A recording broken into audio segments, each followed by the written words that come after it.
Welcome to Voices in Mystery. I'm your host, Nancy Carlson. Today, our guest has actually been on the show in years past. It's Ron Tierney. Welcome to the program. Thank you.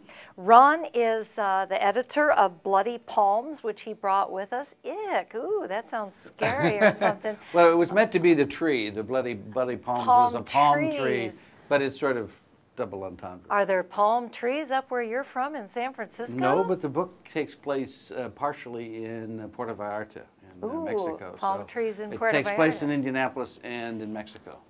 What is your Indiana connection? Well, I was born, raised in Indiana, worked in Indianapolis. I've lived in South Bend and Fort Wayne, so I know Indiana fairly well. You're a founding editor of Nouveau Magazine, which is an arts magazine that's still very much in Indianapolis. Yeah, we started as an alternative weekly, and we tried to have an edge to it at the time, and tried to, the papers in Indianapolis were fairly conservative, so we tried to bring in a little more liberal element to the scene. Well, set up Bloody Palms for us. Does it have Dietz as the protagonist? Yes, he gets a call. Dietz Shanahan is a former sergeant in the Army, and he had worked in intelligence. And he gets a call long after he's retired from the Army, because he's about 70 years old now, as I write it. He got a call from a former commander in intelligence who asked him to come down to Puerto Vallarta. He had a job for him. And as it turns out, a couple of twists later, he finds himself kind of stuck in Puerto Vallarta trying to solve problems that very, very difficult for him to solve. So most of the book takes place in Mexico? I would say half of the book, because there's a secondary plot that goes on with another private investigator who works with Shanahan often, and so there's another plot going on at the same time, and that goes on in Indianapolis, while the primary plot, I would say, takes place in a good portion of that time in Puerto Vallarta.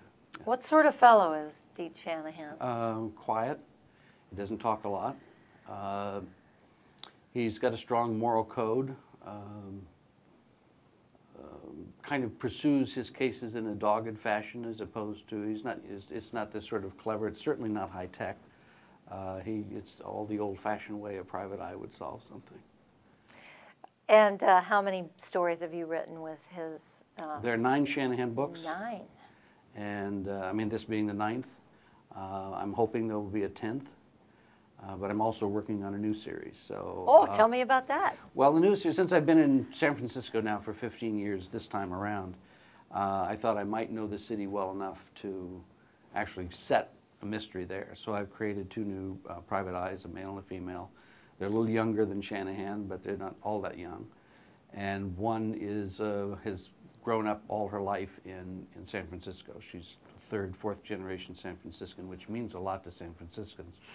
And the male PI is a person who's kind of moved there within the last few years. But he's more street smart. She came from a very sophisticated security firm, so she's a little more academic, a little more scientific, a little more of that kind of approach to solving crimes. Are they married to one another? No, and they meet in this first book, and then we'll see what happens to them as hopefully the book goes on, the series goes on. Now, when you've written 9 books with the same character, you have a fan following that wants you to keep writing, I'm sure, more and more books with Shanahan.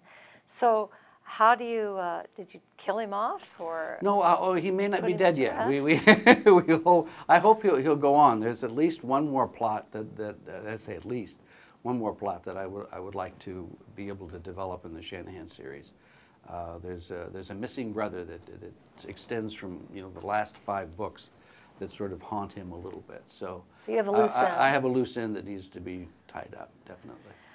When you change series, do you change publishers so that publishers are, I mean, does one publisher stay with one series and then someone else is interested? It's at the urging of my current publisher, who publishes the Shanahan series, to develop a new series, and they're pretty excited about it. And they told me they want another one in 5 months after I submitted that, and I said, no, that's impossible. But they're really eager to see this new character. It's a whole new set of characters, and you know, you bring with you some sense of style and some sense of how you do things. But this will be a completely new series with a whole different feel, both in setting and in characters.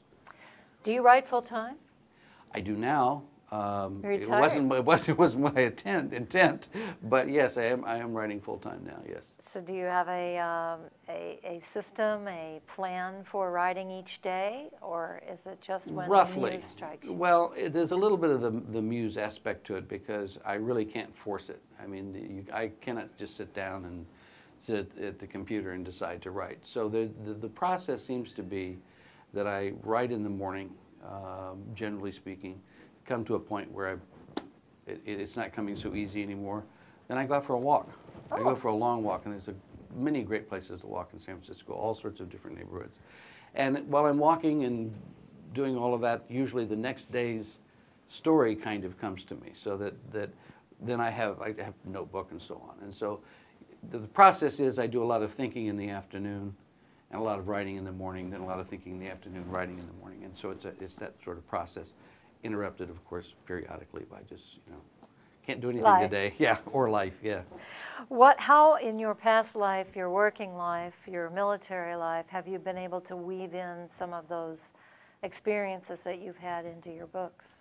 Well, I think one weaves in all sorts of things, and I had my history, work experience is so checkered.